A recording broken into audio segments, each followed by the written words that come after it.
আমরা আগেও বিভিন্ন সময়ে পার্লামেন্টে ছিলাম, সেখানে আমরা সংরক্ষিত নারী আসনে আমাদের নমিনেশন দিয়েছি।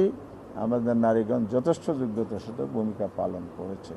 আর আপনারা যে প্রশ্নটা করেছেন, সরাসরি নির্বাচনটা ম্যান্ডেটরি বিষয় নয়, আমাদের আরপিওতেও নয়, আর আমাদের সংবিধানও নাই। তবে ঐক্যমত কমিশনে একটা সংস্কারের প্রস্তাব আছে, সেটা এই ত্রয়োদশ সংসদে নয়, পরবর্তী সময়ে 5% করে একটা ম্যান্ডেটরি বিষয় আছে। সে বিষয়ে আমরা দলীয় ফোরামে আলোচনা করে যখন সিদ্ধান্ত নেব তখন আমরা জানতে পারব। এক পরিবারে 2 জন সংসদ সদস্য অতিথি আমরা সেটা অ্যালাউ করি নাই, এবারও এটা করা হয় নাই। তো এটা অন প্রিন্সিপাল আমাদের দলের সিদ্ধান্ত অনুযায়ী আমরা করেছি। উনি আমিরি জামাতের স্ত্রী হেভিওয়েট শুধু নয়, তার সাথেও জামাত ইসলামের ডজন ডজন আমাদের হেভিওয়েট প্রার্থী আছে। জাতির সামনে তুলে ধরার মতো, দেশ পরিচালনার মতো যোগ্য নারী নেতৃত্ব আমাদের আলহামদুলিল্লাহ আছে।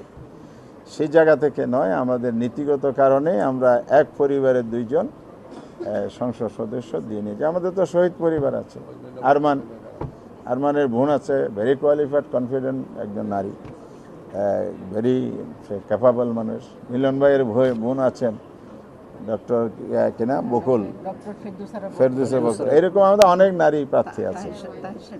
এবং আমাদের ডাক্তার তাহের ভাই ডেপুটি লিডার, যিনি ডাক্তার হাবিবা চৌধুরী, আরও অনেকে নাম বললে তো ডজন বলা যায়। বিশ্ববিদ্যালয়ের শিক্ষক, প্রকৌশলী, ডাক্তার, পেশাজীবী, দক্ষ রাজনীতিবিদ আছেন।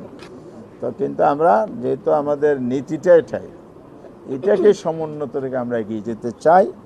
তা এখানে যারা আছে তারাও হেভিওয়েট প্রার্থী।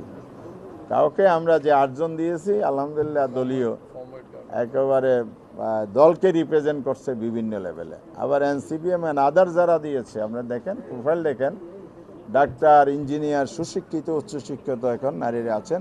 অত্যন্ত দক্ষতার সাথে ওনারা ভূমিকা রাখবেন, আমরা এবারে খুবই আশাবাদী।